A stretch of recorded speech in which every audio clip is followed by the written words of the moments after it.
Go ahead. So, hello everyone.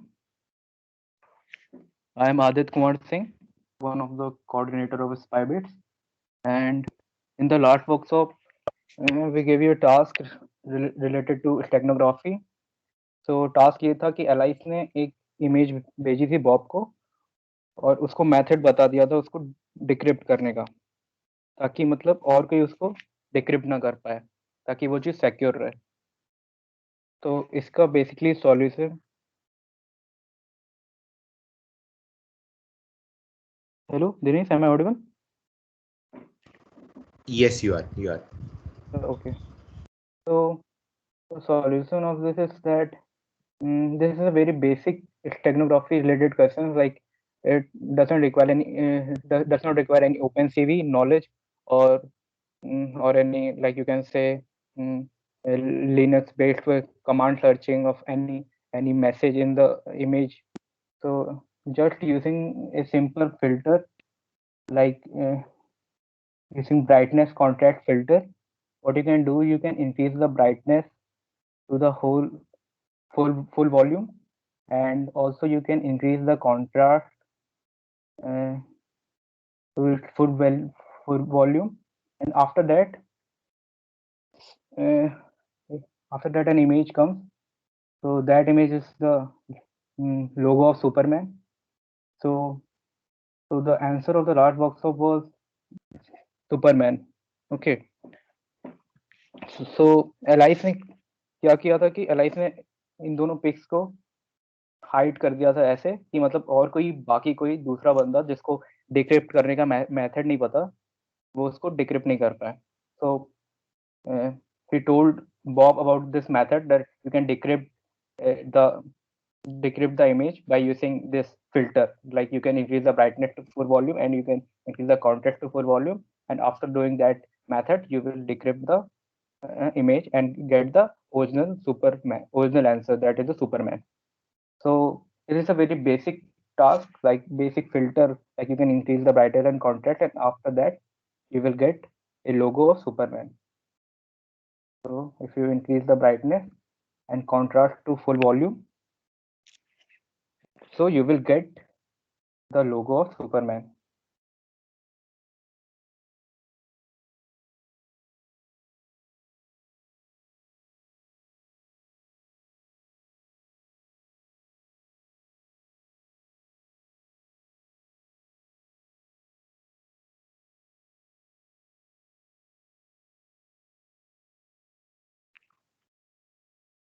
So now we are going to move forward to our third workshop of Spybits.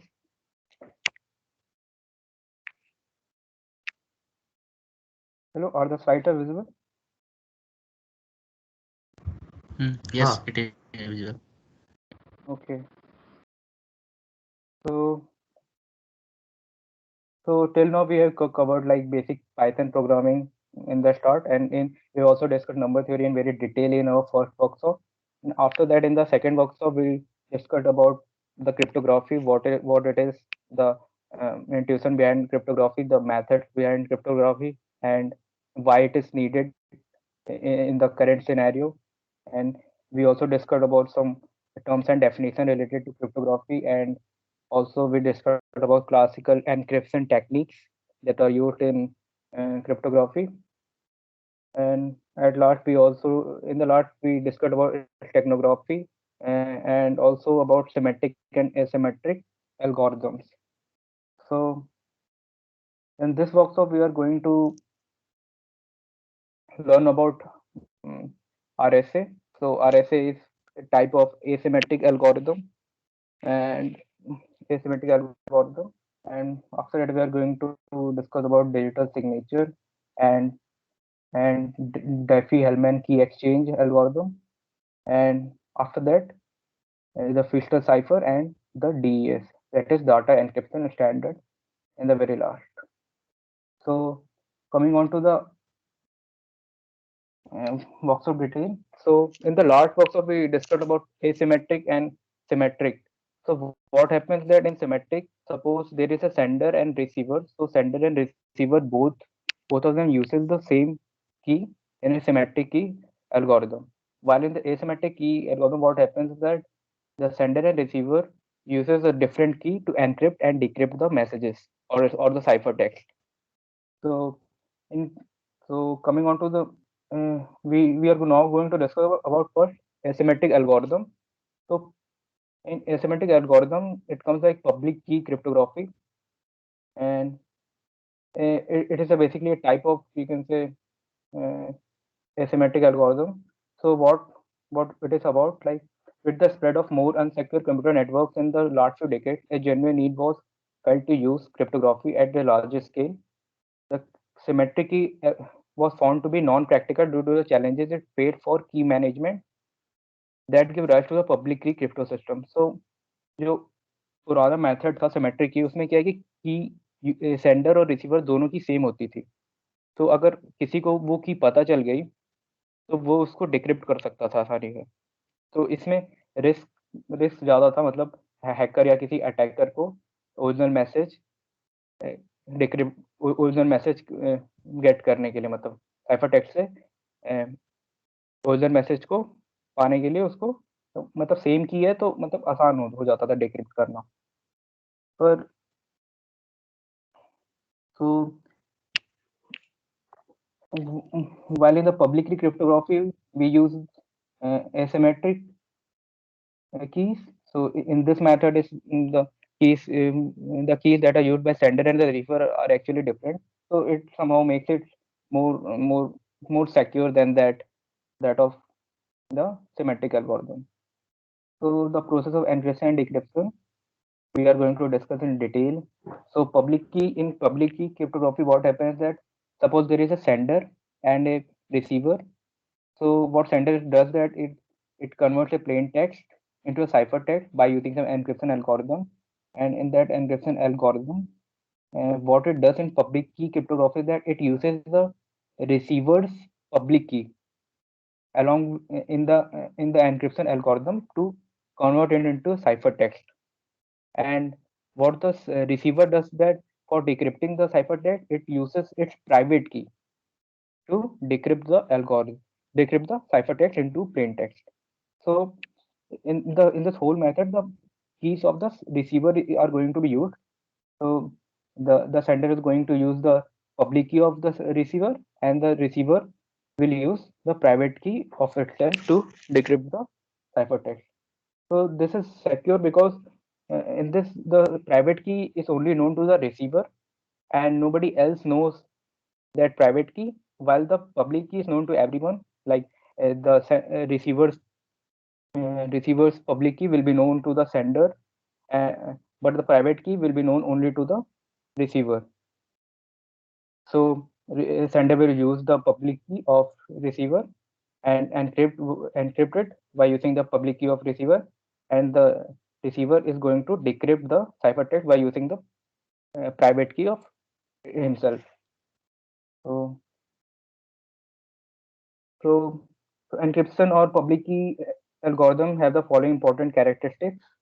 It is computationally infeasible to determine the decryption key given only the knowledge of cryptographic algorithm and the encryption key. So if you know the algorithm and the key, so detecting the decryption key becomes somewhat very difficult.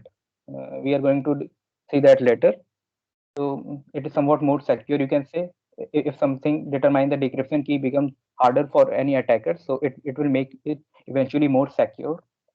So in addition, some algorithms such as RSA also exhibit the following characteristics. So RSA is a very famous algorithm, and it also follows this asymmetric public key encryption algorithm. So in this, either of the two related keys can be used for encryption, while the other used for decryption. So इसमें मतलब दोनों की से use कर सकते हैं, मतलब एक से एनक्रिप्ट करके दूसरे डिक्रिप्ट कर रहे हैं, अगर दोनों दोनों एक दूसरे के लिए इन्वर्टिबल होंगे, मतलब एक दूसरे के इनवर्स होंगे, इनवर्स मेथड्स होंगे तो the steps that we are going to follow in public key cryptography is that each user generate a pair of keys to be used for encryption and decryption of message. So her user अपनी दो की बना लेगा, public और private. Okay, so each user places one of the two key in public register or other accessible file. This is the public key, and the other one is known as the private key. So the public key और जो private key दो बनेगी, तो public key will be known register में, public register में मतलब उसको everyone will know about that, मतलब सबको पता होगा उसके बारे में कि वो पब्लिक की है, तो पब्लिकली मतलब एक्सेसिबल होगी सबके पास। Private key will be known to itself, मतलब उसको प्राइवेट की बस उसी को पता होगी। So this are the two keys that every user is going to generate. One is public key and other is private key. So each user maintains a collection of public key obtained from the other. तो मतलब अगर किसी community में 5-6 लोग हैं, तो उसमें जो सबकी अपनी अपनी पब्लिक की एंड प्राइवेट की होगी, और हर यूजर को बाकी सबकी पब्लिक की पता होगी, और सबको अपनी अपनी प्राइवेट की पता होंगी। तो suppose Bob wishes to send a confidential message to Alice. So Bob, what will do is that it will encrypt the message using Alice public key. Okay, so it will use the Alice public key and encrypt it in a form. And after that, what Alice will do is that when Alice will receive a ciphertext, she will decrypt that ciphertext using its private key. And no other recipient can decrypt the message, because the ciphertext can be only decrypted by using the private key of Alice. The algorithm works in this way, like it can only be decrypted by the private key of Alice, and only Alice known its private key. None of the others know the private key of Alice. So only Alice can decrypt the message. So if you are going to encrypt using the private key, like if Alice can use use its private key, like Alice uses its Alice private key to encrypt the message.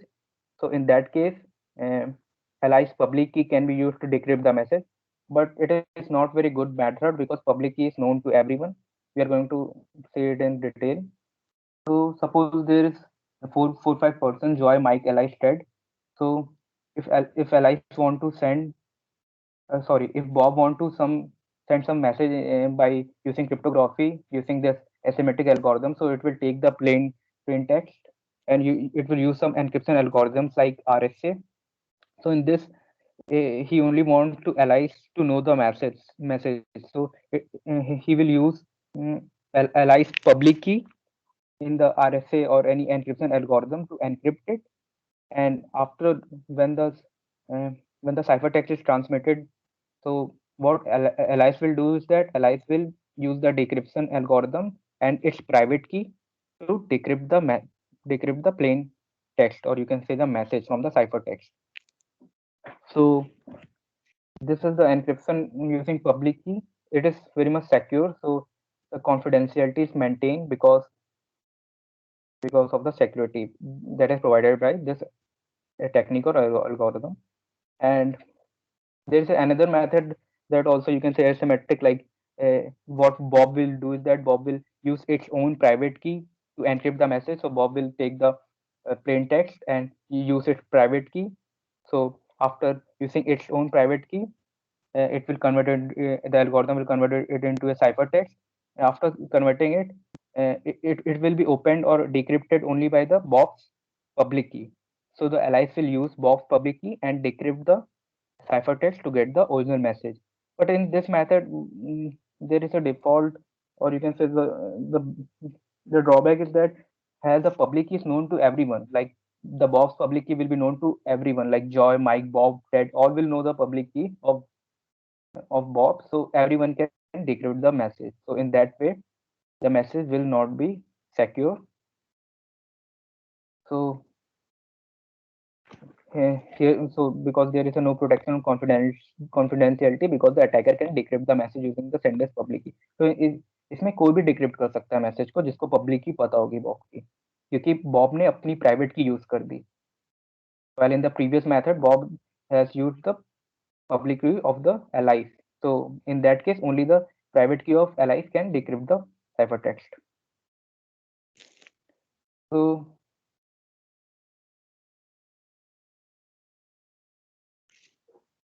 we can also use a double use of public key scheme. In this, suppose some message is X, so we can suppose there is a message, so we can twice encrypt it. Like we can use an encryption algorithm and we can again use an encryption algorithm. The first encryption algorithm that we are going to use is it will use the private key of Alice. Suppose Alice is the sender, so it will use the public key of private key of Alice, and in the next encryption algorithm, it is going to use the public key of Bob.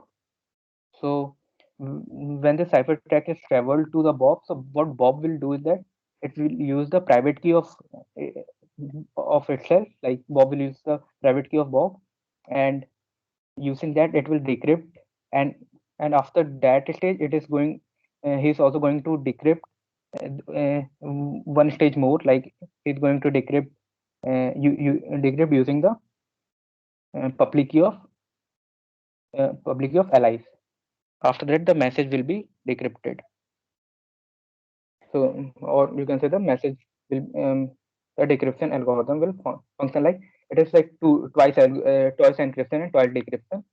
It is, you can say, it is a basic combination of both, like public key and private key. Both are used in this method. So in this method, both the authentication and confidentiality maintained. Confidentiality is maintained because in this Alice is using the public key of Bob. So when Alice will use the public key of Bob, so only Bob can open the message using its private key. So in this case, the confidentiality, or you can say the security, is maintained, and also Alice is going to use its private key, like Alice private key, and so in this way, the Bob will know that I can now decrypt it using the Bob's uh, using the senders this senders public key. So in this, the in this the receiver knows that this is a sent by someone is the sender, so it will use it like public key to decrypt the message. So in this, both the authentication and confidentiality are maintained. So now talking about public key analysis. So analysis is actually the attack that any attacker can do to decrypt or try to decrypt the ciphertext. So the first technique is brute force. So as we have discussed in the previous workshop, like as with the semantic encryption, public key encryption schemes are also vulnerable to brute force attacks. So अगर की size बहुत छोटी होगी तो मतलब brute force attack mostly case में work करके उसको डिक्रिप्ट कर सकता है. So the countermeasure is to use large keys. So if you use large key, so large key will make the brute force attack impractical. But the drawback is here is that the result, but the encryption and decryption speed that are that will become slower than the previous case if we use the smaller keys. So public key encryption is currently confined to key management and signature applications. So another form of attack is to find some way to compute the private key given the public key. So if someone knows the public key, so it will use some kind of attacks to decrypt the private key. It can use a brute force attack to decrypt the private key by using that algorithm. So suppose till that it has not been mathematically proven that such types of attacks are invisible. So actually, what happens is that algorithm that we are going to discuss later. So what happens is that to decrypt, to get the private key or public key, it becomes very much like very difficult to decrypt because it may take even years to decrypt. So it is very tough to get the private key from the public key. And so that is the quality, or you can say the advantage of using this kind of algorithms. So there is also a probable message attack that are peculiar to public key encryption schemes. So suppose we need to encrypt some 56-bit DES key. So attacker can encrypt all possible DES keys and match with the ciphertext. So this is the kind of, you can say, the trying all possibility. So we are going to discuss this later in detail. So this attack can be sorted by appending some random bits. So इसके भी कुछ मतलब practical में मतलब कुछ changes करके उसको भी हम डिक्रिप्ट होने से बचा सकते हैं ऐसा. So this DS thing we are going to discuss later.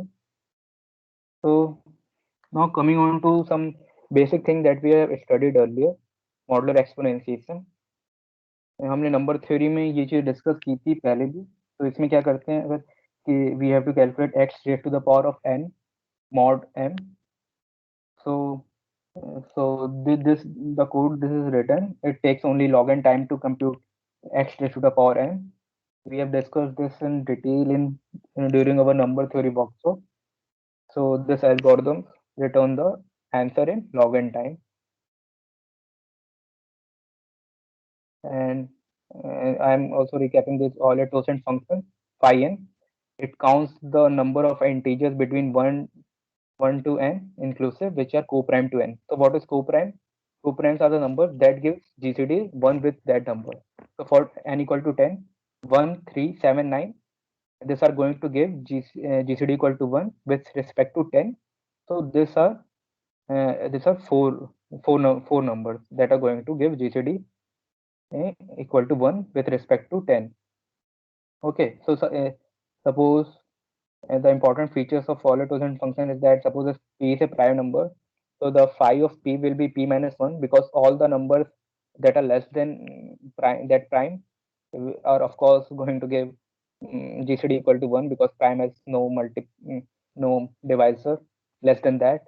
One is also going to give GCD 1, and so p minus 1 numbers are going to give GCD equal to 1.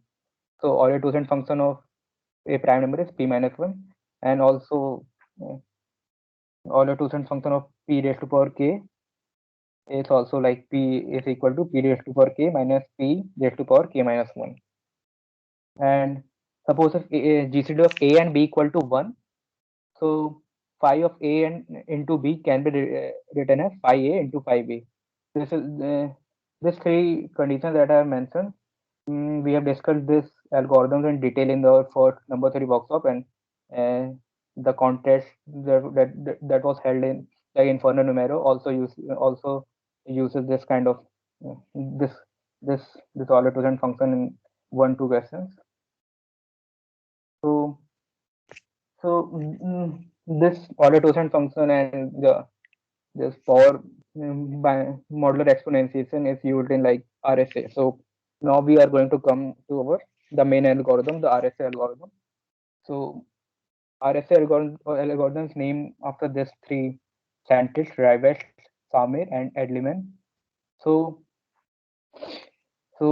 this algorithm is like the encryption. What happens in encryption of this algorithm is that suppose the sender is Bob. So what Bob does that it uses the alias public key. So RSA is just like that public key type of asymmetric algorithm. So suppose there is a plain text message m. So there is a parameter n. So m is suppose it is considered in this algorithm that m is less than n. So for encrypting the message, like suppose it's message m, so the ciphertext according to this algorithm is m raised to power e mod n. So using so ciphertext will be m raised to power e mod n, and the decryption algorithm in this that is used by allies to get the message or the message back. So in this, suppose the ciphertext is C.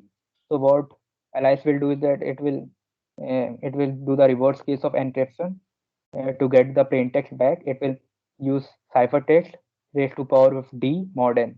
So E and D are some uh, public and private key parameters. So N, E, D are some kind of parameters, and M and C are a message and ciphertext.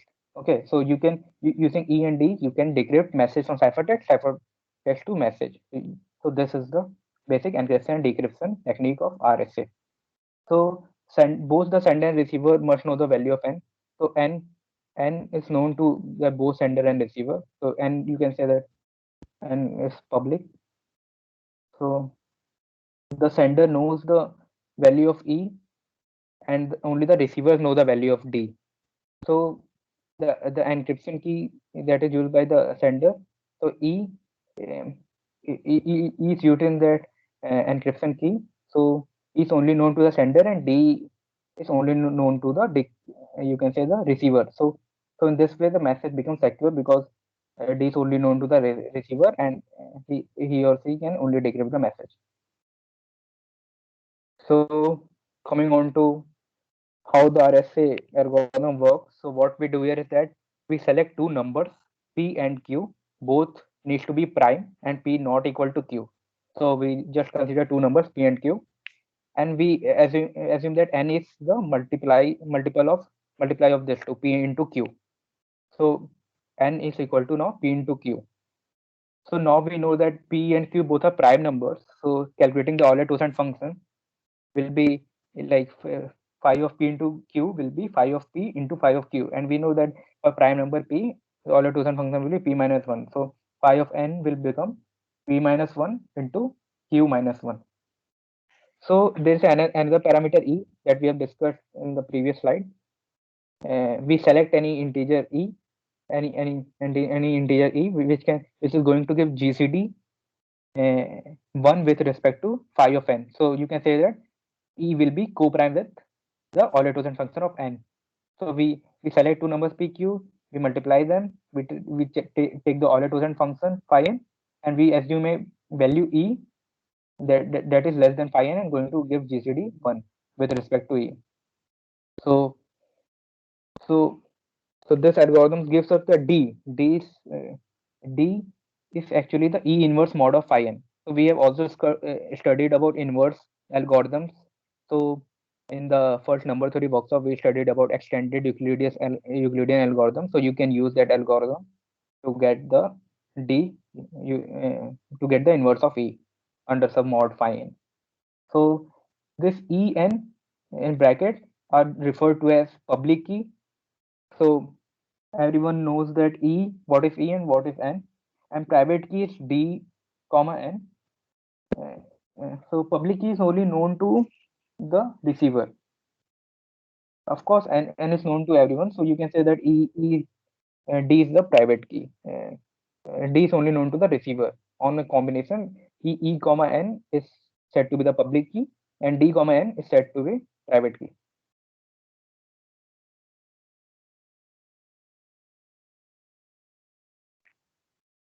Hello, am I audible? Yeah, you are. Okay.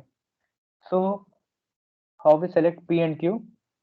So at present, there are no useful techniques that yield arbitrarily large primes or some other means of tackling the problem is needed. So we know that if you select more large numbers P and Q, so the more secure the message will be, more secure this algorithm will be. So generally we need to select the large prime numbers. So of course we can detect a number as prime or not in root n complexity.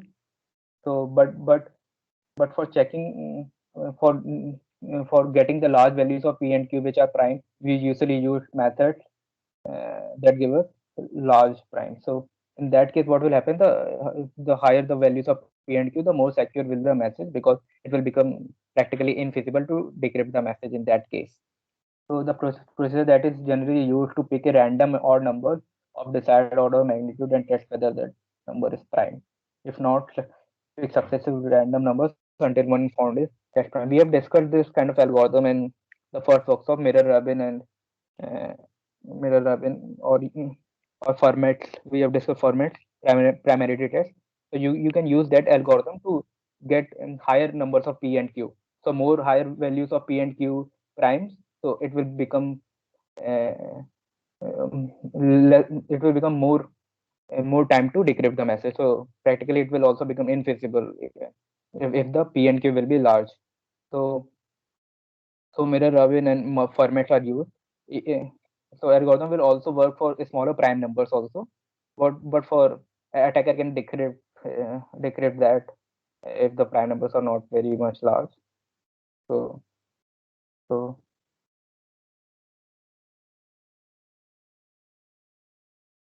so coming on to the application of asymmetric key cryptography. So providing message security during transmission, that we have studied that RSA gives us the security to deliver message, and also there is also data signature. You can say that signature is some kind of authentication type of thing, like yeah, this person has sent something, the sign you can say.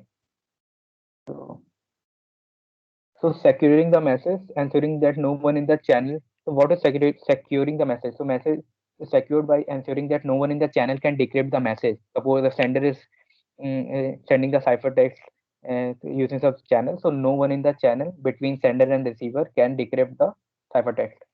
Only the authorized person can decrypt the ciphertext. So these are the means of securing the message, or you can say to maintain the confidentiality.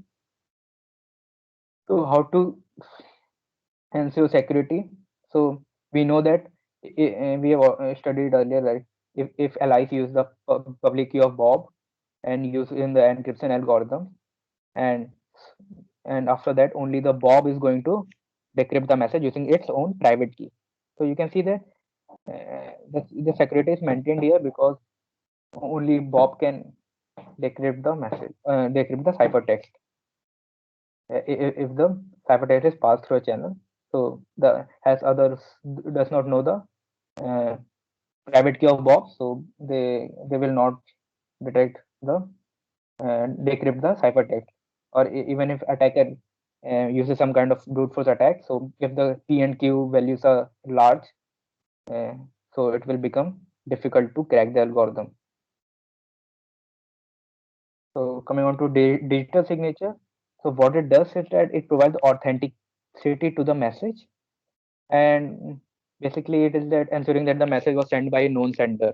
So मतलब receiver को पता चल जाएगा कि ये message हाँ उस sender ने भेजा है, मतलब उसका मार्क, उसका सिग्नेचर, क्योंकि अगर अगर sender will use its own private key, so in that case what happens that the receiver will use the public key of the sender, so it will know that yeah, that sender has sent them ciphertext and use it to decrypt the message, like you can see in this diagram.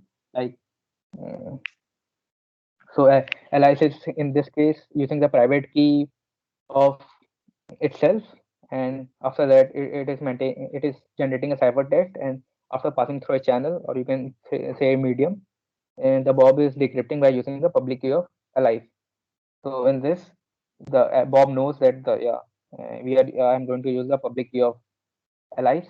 So yeah, you can say that it is a signature or authentication that yeah, the sender is Alice only. If the sender is not Alice, he can't the decryption algorithm will does not result in into a meaningful value or message. So if we combine the security and digital signature, so digital signature you can say that it is the authentication feature of cryptography, and the security thing is you can say that the confidentiality aspect of cryptography. So combining this thing, so we have studied also in the previous slide. In this case, for it will use the public key of Bob, and it will also use the private key of Alice itself. So so Alice is going to combine these two, data signature and security, then generate a ciphertext, and then Bob is going to also combine these two keys. It will use the public key of Alice and the private key of Bob. So in this case, the both security and the authentication combines together to provide some meaningful security, or you can say that cryptography aspect of encryption and decryption algorithm.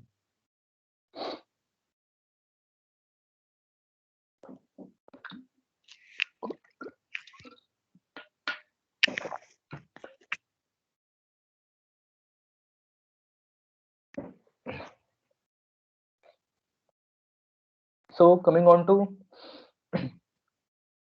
primitive roots of a prime number. So we have now studied what is the RSA, the main features of RSA and how RSA works. Now coming on to primitive roots of a prime number. So what are that? So we defined a primitive root of prime number p as one whose power modulo p generates all the integers from 1 to p minus 1.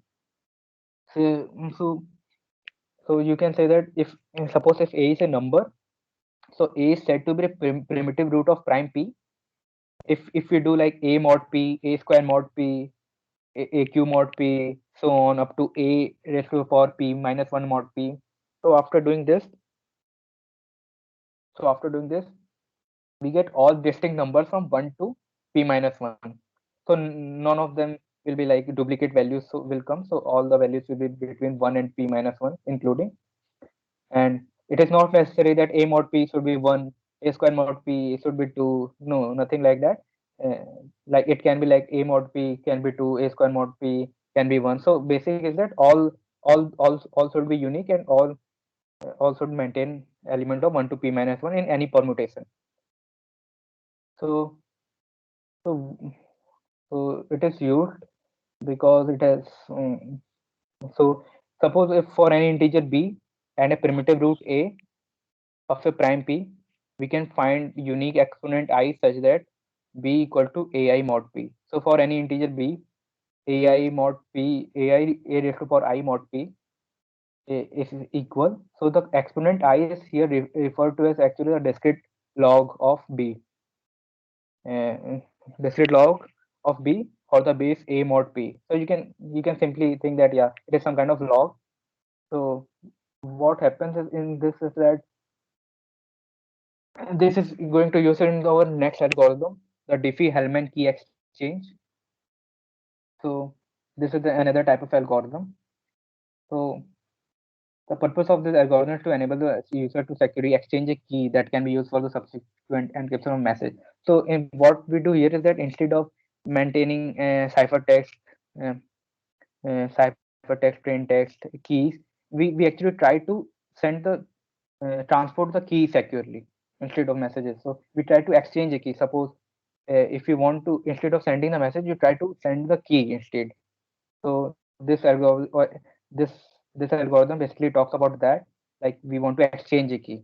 So the Diffie-Hellman exchange depends on the effectiveness on the difficulty of computing discrete log. So it becomes like difficult to decrypt the message because it uses some kind of discrete log method.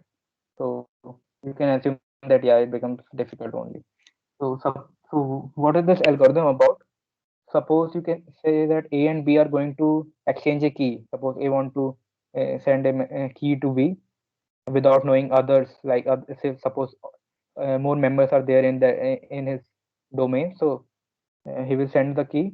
Like uh, user A will send exchange a key with user B, so that none of the other except B can get the key. So in this algorithm, what happens is that we assume q a prime number and alpha less than q a primitive root of q. The primitive root that we have studied earlier, that from raising 1 to p minus 1 will generate all the 1, 2, 3, 4 up to p minus 1 in any permutation. So that is called the primitive root. So we select a primitive root and we select a prime number. So so what we do here is that for for suppose if there are two user A and B, so for generating key for user A, so we suppose a private we suppose like the user A will suppose a private key, or you can say that the user A will assume something that yeah, this is my private key x a less than q. This is assumed by the user. So after assuming that x is the private key, the algorithms works like it gives us the public key of user A. So public key is equal to the primitive root of q, and that is alpha, that we have declared earlier, alpha raised to power the private key of xa mod q. And also with the user B, it assumes a private key xb less than q, the prime number, and it calculates the yb, the public key of user B, equal to the alpha raised to power xb is the private key of B, user B, mod q. So in this case, the key that is found. So what is the key here? Is that key is the key for the user A is equal to the public key of B raised to the power of private key of A mod q, and for the user B, the keys uh, public key of A raised to the power of private key of B mod q. So both of these are found equal to k. You can easily substitute um, one key in one ya into other, and you will get that you will find that both the keys are found to be equal. So in this way, what happens that the key get exchanged, like both user A and B using this Diffie-Hellman algorithm will get the key, or you can say they can exchange the key. So The result is that the two sides can exchange a secret value. Further, because XA and XB are private, XA and XB are the private keys that are known only to A and B, and and the Q A YA YB are known to everyone. Uh, they are known to sender, receiver, and also to the other attackers also. But the adversary effect is forced to take in. You can say that it is required to take a discrete log to determine the key. So so the security of Diffie-Hellman key exchange lies in the fact that while it is relatively easy to calculate exponentiation modulo A prime, but it becomes difficult to calculate discrete log. So you can say that for large primes, it becomes significantly infeasible to decrypt the message because taking using discrete log of some value becomes it makes it very difficult to crack in that way. So suppose if q we suppose a q is a prime number. Suppose q is 353. Then we take any of the primitive root of q. In this case, suppose if a equal to 3, we assume. Now suppose if a and b are two persons that are going to exchange the key, so they will assume their private key like XA and XB, the private key of A and B. They are going to assume that, and mm, after that, using this algorithm, they are going to generate the public key, like alpha raised to power of uh, private key mod q, and similarly alpha raised to power private key of B mod q. So in this way, both A and B are going to generate the public key of them. After the key exchange public key, each can compute the common secret key. So if after we know that we have studied in the earlier slide that the key will be YB raised to power XA mod q, and similarly B can calculate the key by using YA raised to power XB. So suppose if sender wants to, you can say that A wants to generate the key, so uh, A will use the public key of B and raise it to the power of its own private key and take the mod with q. So in this case, both the keys are found to be equal. So you can say that they have exchanged the key. So brute force attack are also possible in this case. Like if we know the public key, like public key is of A is 40, so we can try every possible.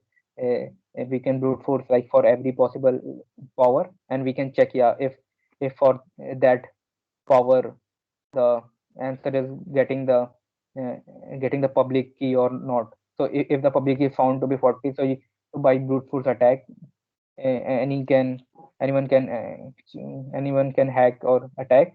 But for large numbers, it becomes like infeasible to use the brute force attack. So now coming on to the man in the middle attack, it is like very much famous attack. So what happens here is that suppose there are two person A and B. So Alice and Bob are two persons. Suppose Alice is sender and Bob is the receiver. So there a third party, or you can say the third person, the attacker or intruder, comes between them. Darth or any person, you can say a hacker, comes in the play. So what that hacker or attacker does is that it makes a connection between Alice and Bob. So instead, so during the start of making the connection between Alice and Bob, what attacker will do that attacker will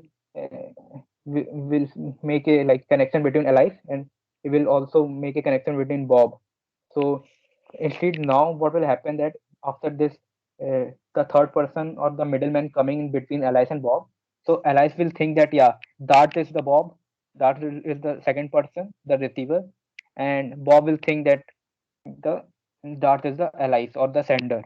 So what happens that Dart plays as an attacker. So allies think that, yeah, Dart is the receiver, and the receiver thinks that the attacker is the sender. So so in this way, what happens that Dart generates two its private key XD1 and XD2, and using that algorithm, it generates the public key, and the first public key is sent to like Bob, and the second public key the Dart sends to the allies. So and has attacker knows the public key of both of the allies and Bob. Okay, has the public key is known to everyone, so attacker knows the public key of allies and Bob both. So suppose now what? So after this connection is established, so what will happen is that key key K1 will be like K1 will be like public key of attacker YD1 raised to power XB mod Q, and similarly the same key will be known to the darts according to algorithm, because dart will use the public key of Bob YB raised to the power XD1, its private key mod Q. Okay, and similarly for the connection between allies and attacker, the key for allies will be now become the public key of attacker, that is YD2 raised to power of XA, its private key mod Q. And similarly the dart knows uh, the key of allies by doing the public key of A raised to the power of private key of attacker mod Q. So in this way what happens that dart comes between them, and dart knows keys of allies and Bob both. So now what will happen that is, allies will think that the message going to send to Bob, and Bob will think that yeah, a message is coming from allies.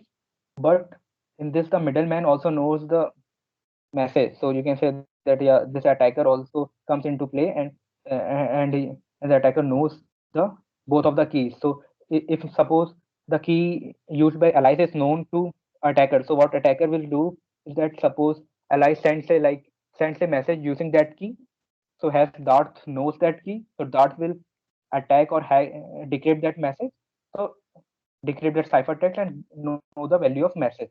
So attacker can also send the message using now attacker can use send the message by encrypting it using the public key of Bob. Okay, using the public key of Bob. So Bob will think that the attacker is the sender, and and Bob will receive the message and encrypt the message. So in this, what happens is that the attacker comes in between and exploits the or you can say take the advantage. So this is a type of attack or hack that was used in mostly in the HTTP. Uh, so it is preferred to use like HTTPS, and to avoid this kind of attack, uh, VPNs are used. Advanced uh, more technical advanced VPNs are used to like reduce this man in the middle attack. This is like very much common attack. So hello. Hello. Uh, We are going to give 5 minutes break, and after that, Asif is going to discuss about the next topic, Faster Cipher and the DES. तो ये दोनों important है, मतलब आगे के लिए भी, तो एंड तक दोनों इसमें देख लेना, मतलब सब लोग okay.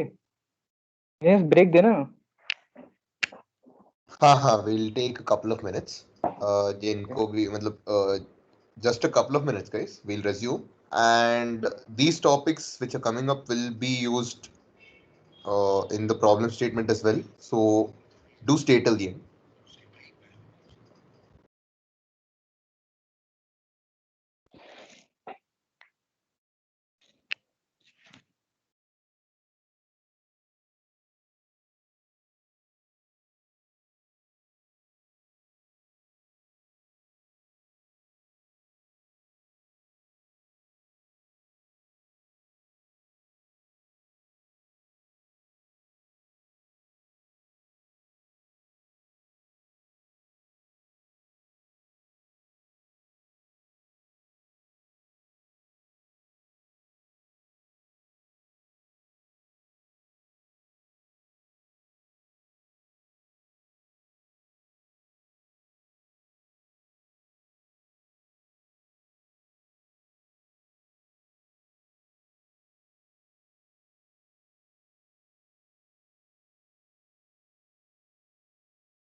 Okay, I guess we'll resume now. Ashish, Yes. चालू करते हैं. Okay. So I will discuss about Fichter cipher and DES. So Fichter cipher is a symmetric structure. That means it uses same key for encryption and decryption. As you have studied in RSA, different key are used for encryption and decryption. But in Fichter cipher, same key will be used for encryption and the same key will be used for decryption.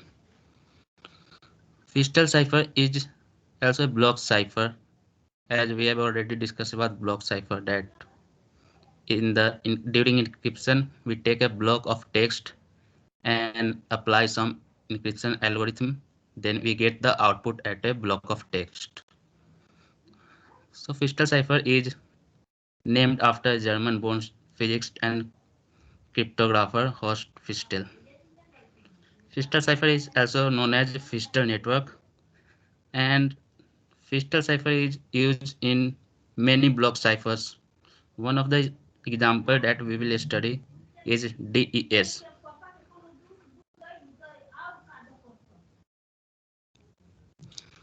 So actually Fichter cipher is that in Fichter cipher we use more than one algorithm to encrypt that message.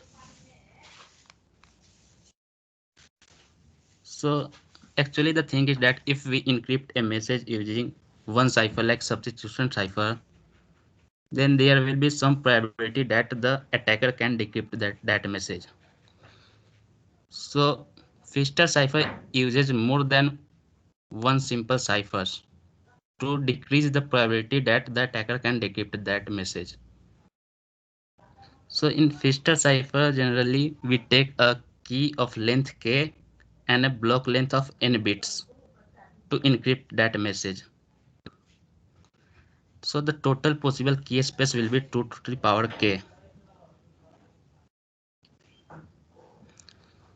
So this is the diagram of Fichter cipher that happens. So in Fichter cipher, many round of encryption takes place and all the round are similar. So we will mainly focus on only one round and try to understand what happens in round one, and all the round are similar to the other round. So in Fichter cipher, we get an input plain text and we will divide the input plain text into two parts, the left part and right part. And for the next round, we will write the left part from the right part. As you can see, the left part for the next round is equal to the right part of the previous round. And for the right part of the next round, we will do some operations, like we take the right part of the previous round and apply a round function.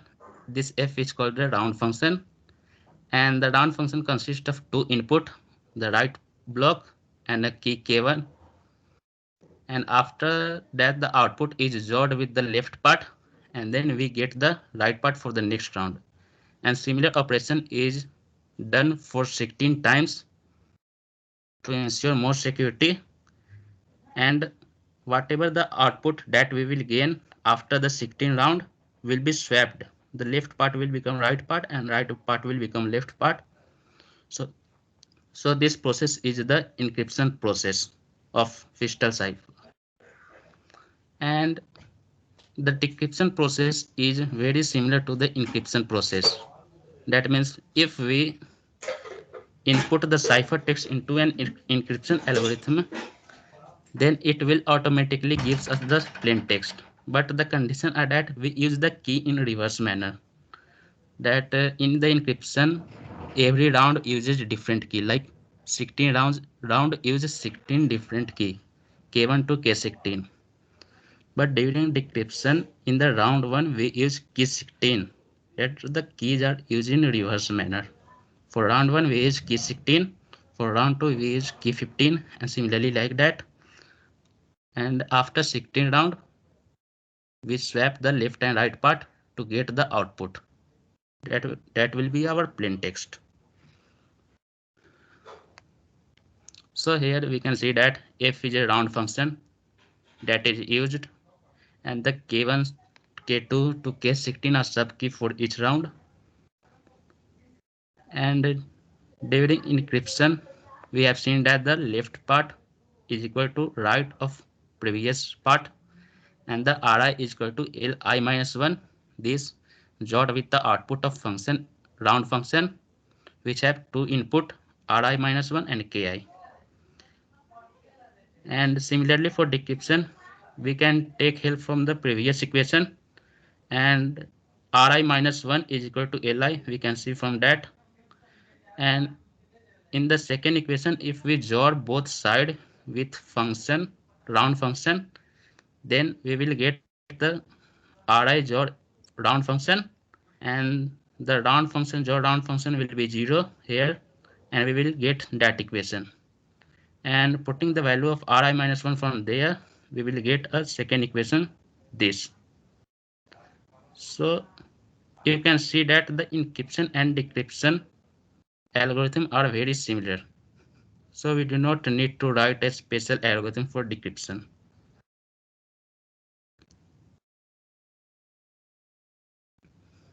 So there are some of the terms that is related to the physical cipher, like block size, the input that we take for the decryption or encryption. This is the block size. So generally, larger the block size, the larger will be security we get. But if we take more large block size, then the speed of encryption or decryption will become less. The second is key size. The larger the key size we will take, the more will be the key space, and more key space will generally resist brute force attack. But if we use larger key, then again the speed of encryption and decryption will become less.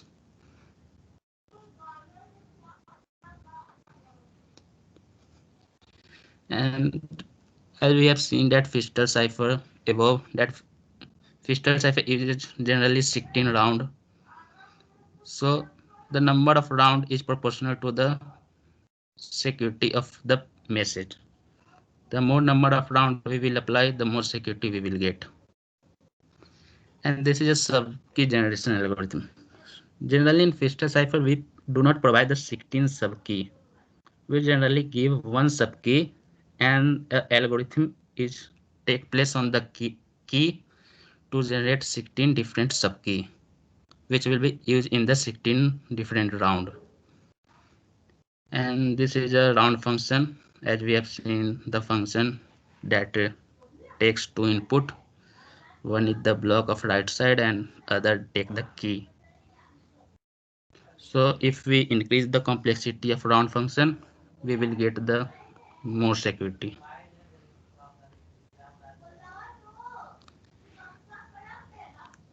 The advantage of Pfister cipher. As we have already told about the Pfister cipher, the encryption and decryption algorithm are similar. So we do not need to write any algorithm for decryption process.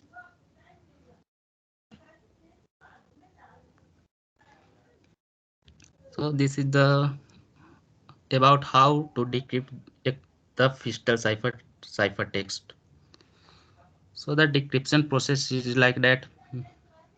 We can use the same algorithm for encryption and decryption, but in decryption we use the key in reverse manner, and by this we can decrypt Pfister cipher text. So here comes about DES. So we'll discuss some terms that is related to DES. Actually, DES take two input. The first input is 64 bits block of plain text P and a 56-bit block text of key.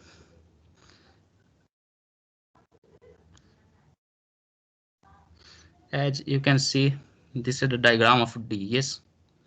So here we give the input of 64-bit plain text and 64-bit key. but the key generation algorithm takes place, and the 1 minute, and the key of 64 bit is converted into 56 bit. So generally we say that the key size is 56 in DES, but the actual key size we provide is 64 bit. But 8 bit are always eliminated from the 64 bit.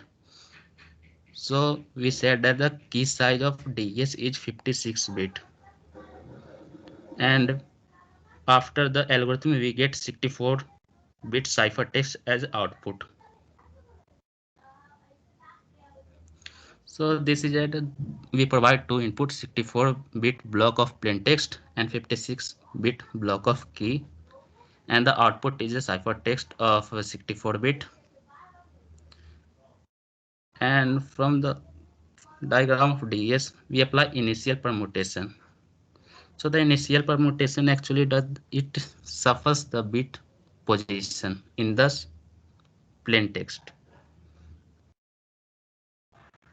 So initial permutation is applied at initially when we provide the plain text. You can see from this block that how initial permutation takes place. So here the input is 64-bit plain text, and the position of bits will be changed accordingly. That means the first bit will be put at position 40, the second bit will be put at position 8, and similarly like that. The initial permutation takes place. And after initial permutation, 16 round of Fichter cipher bit takes place. 16 round of Fichter cipher bit takes place, and the output of the 16 round will be swapped. That means we will get a 64 bit as output after 16 round, and we divide the output into two part, 32 bit, and the left part will be swapped with the right part, and we get the output after that, and then we again apply the inverse initial permutation to get the ciphertext. So inverse initial permutation is also same as initial permutation, but the property of inverse initial permutation is that if we take a sequence of bits and we apply an initial permutation and again we apply a inverse initial permutation, then we will get the same initial permutation. That means sequence of bits.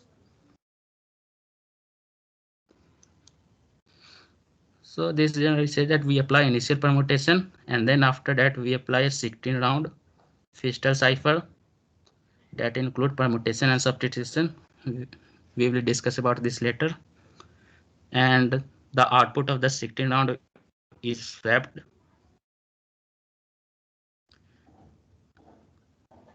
After that we apply inverse initial permutation, and then you can see that in this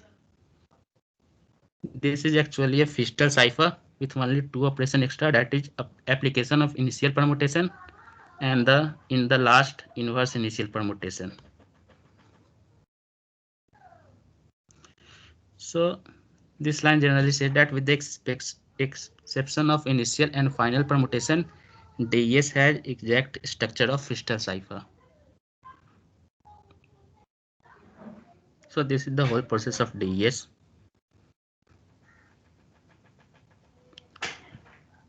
So we will get in more depth about DES, that we provide 64-bit plain text and we apply initial permutation. The permutation table of initial permutation look like this. That means the 58-bit will be put at position 1 and 15-bit will be put at position 2, and similarly like this. After that we apply 16 round function with different keys, and then the output is swapped, and then we apply inverse initial permutation. The inverse initial permutation table is this, and then we get the 64-bit ciphertext. So here we will discuss about what happens in the round function, that we have seen about the initial permutation and inverse initial permutation. And here we will discuss about what happens in the round function. So in the round function, generally what happens is that the right block will be placed in the left block for the next round, and the right block is again processed with a function that is called the round function, and then joined with the left part for the next round, and this will be the right block for the next round. So we will get in more depth about the round function. What happens in the round function? So actually right block is of 32 bit, and the 32 bit is in act as an input in the expansion box, and the 32 bit is converted into 48 bit because the key size is 48 bit. Actually the key size is 56 bit, but we again eliminate 8 bit from the 56 bit to generate 16 different keys. So we will discuss about that how the elimination occurs, but here assume that the key for each round is 48 bit, and the expansion table convert the right block of 32 bit into 48 bit, and the join operation takes place, and after that 48 bit is passed into a substitution box, and the output of the substitution box will be 32 bit. The function of substitution box is to convert the 48 bit input into 32 bit output, and then again it passes through a permutation table to generate 32 bit input for the next round, and the left part is joined with the output of the total round function to generate the right block for the next part. The expansion process happens like this. So initially we take the 32 bit and arrange it in a 8 cross 4, and for the expansion we take two extra column, one placed to the right and other to the left, and in the left column we generally write the bit that occurs left to the position. That means 4 occurs before 5, 8 occurs before 9, 12 before 13, and similarly like this. And before first bit there is nothing, so before first bit we write 32, the last bit, and similarly like that in the right column we take the next bit that occurs after 4, after 8, and such like that, and after 32 bit there is nothing, so we write the first bit after 32. So this is a process of expansion that happens in the expansion box, and it is joined with the key, and then substitution box generate output of input of 48 bit into 32 bit. So we will see about the substitution box. So the right block of 32 bit is fed into the expansion box, and the expansion box generate 48 bit output. It is joined with the sub key, and the 48 bit is divided into 8 equal part of 6 bits, and the 6 bits is fed into a 8 substitution box, and each box generate 4 bit output. So the total we will get 32 bit output. So the function of substitution box works like this. This is the 6 bit act as an input. We take first and last bit to decide to select the row number, and the middle 4 bit is used to calculate the column number. So if this is input in the substitution box, so 0, 1 first bit and last bit will decide the row number, and the middle 4 bit will decide the column number. So according to this as input, we will get one element of 4 bit, and similarly act like for all the substitution box, and we will get 32 bit as output. So this is all the tables that we are using. Generally these tables are fixed. You can use this table for encryption and decryption. You can also Google that table is available everywhere.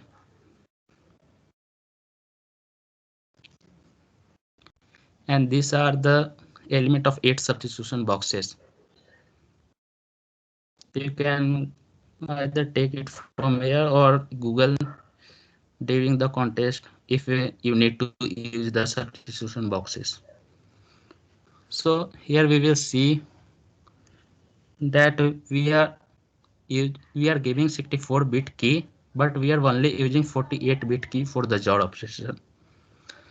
So we will see here that how the 64-bit key is generated into 48-bit subkey.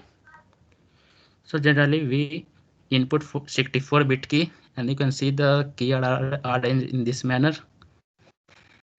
And 64-bit key is converted into 56-bit key.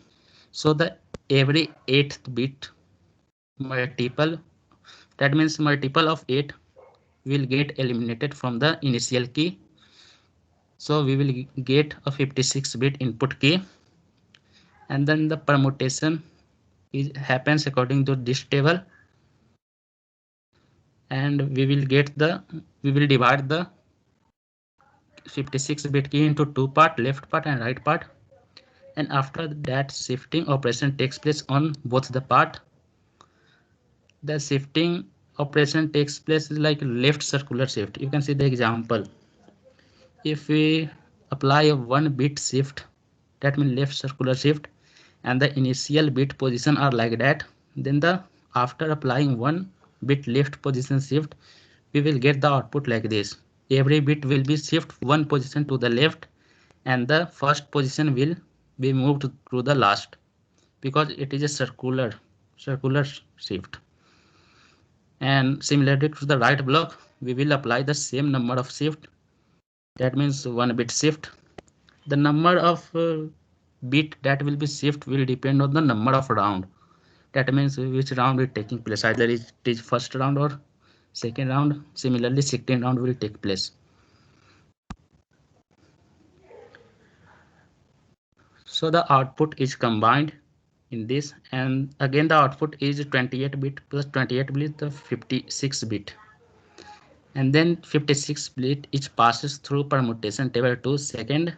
You can see here permutation table second, and in this permutation table 8-bit are eliminated again to produce a 48-bit subkey.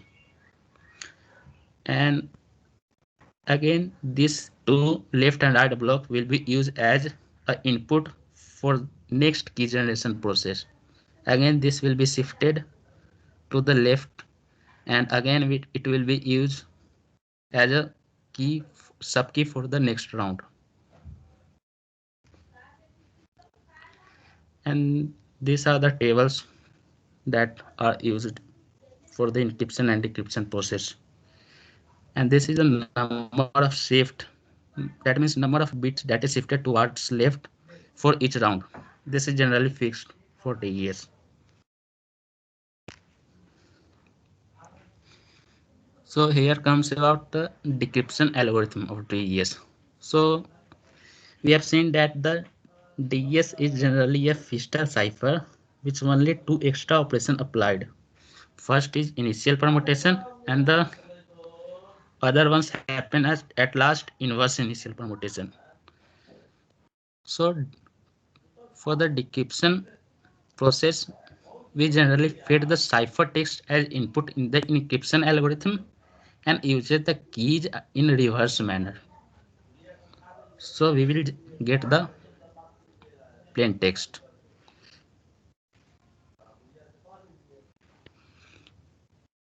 So here is some analysis about the DES, that you can see that many permutation and substitution happens in the DES.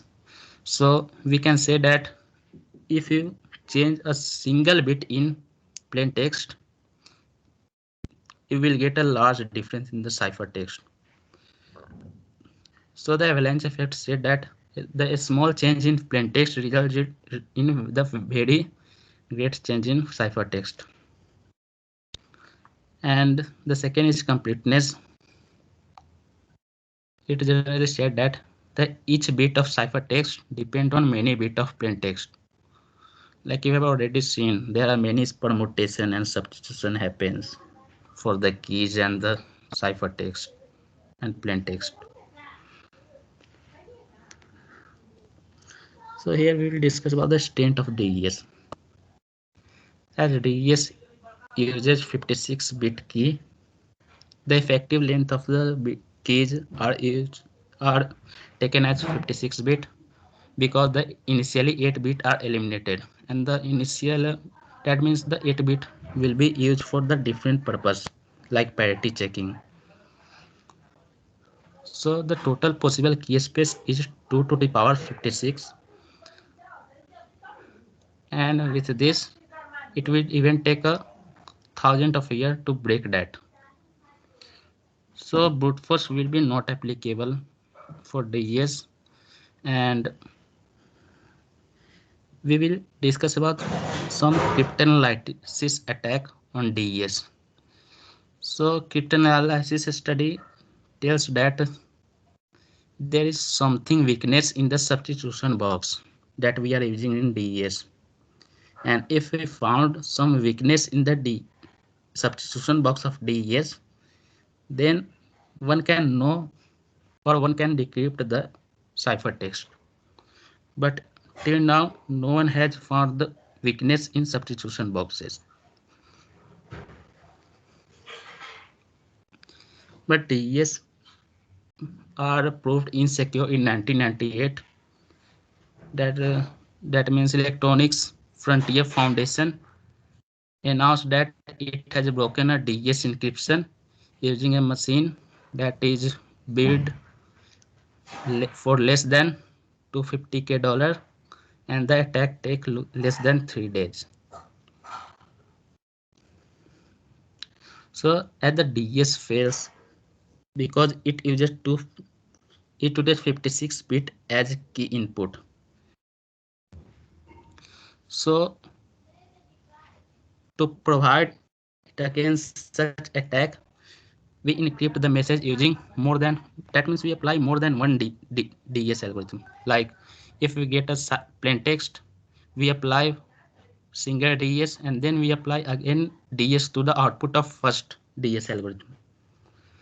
So generally we apply DES 3 times with different keys, and if we apply 3 different key for the 3 different DES, then we will get 168 bit.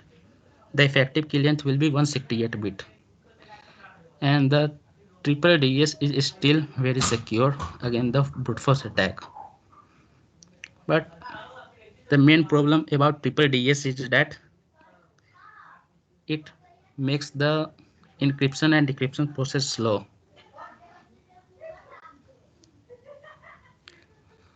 So there are two types of triple DES. One is 2-key triple DES and other is 3-key triple DES. It is divided on the basis of the number of key that is used for the encryption process. This is a 2-key triple DES. Here we will apply DES 3 times.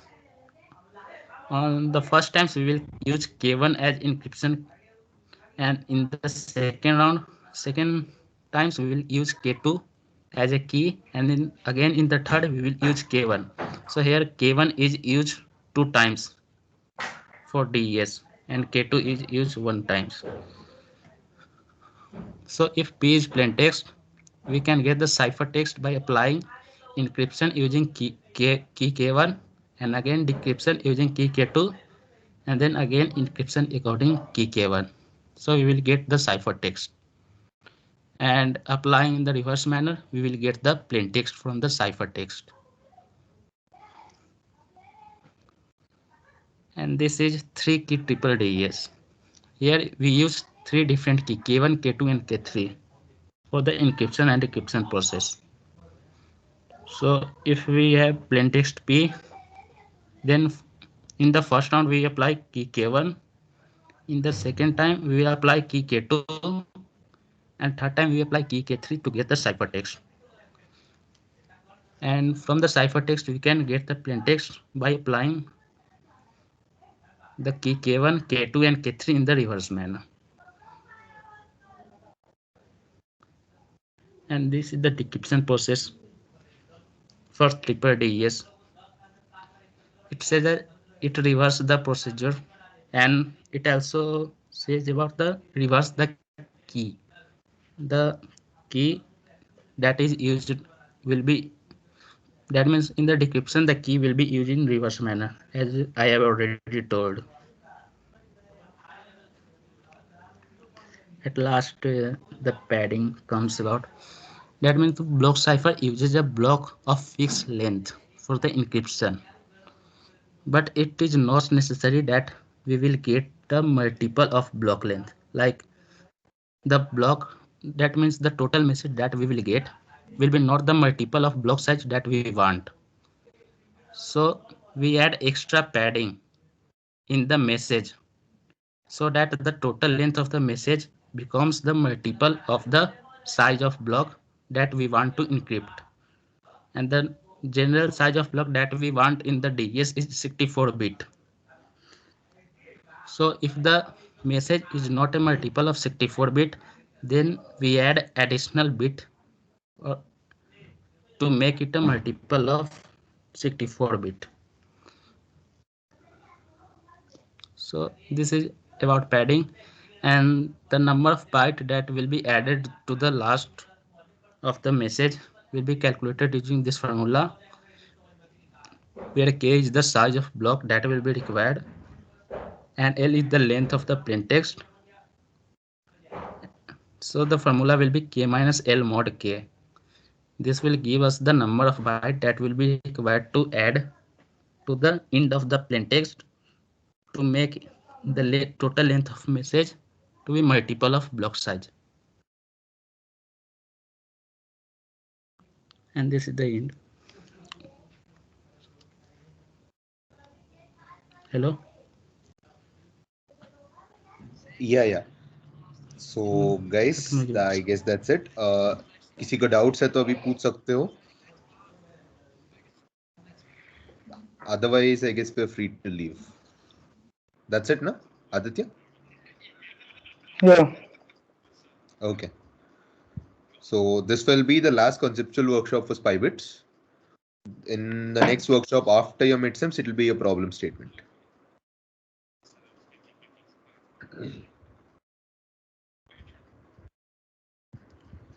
Okay then, I'll stop the recording and let's close the meeting.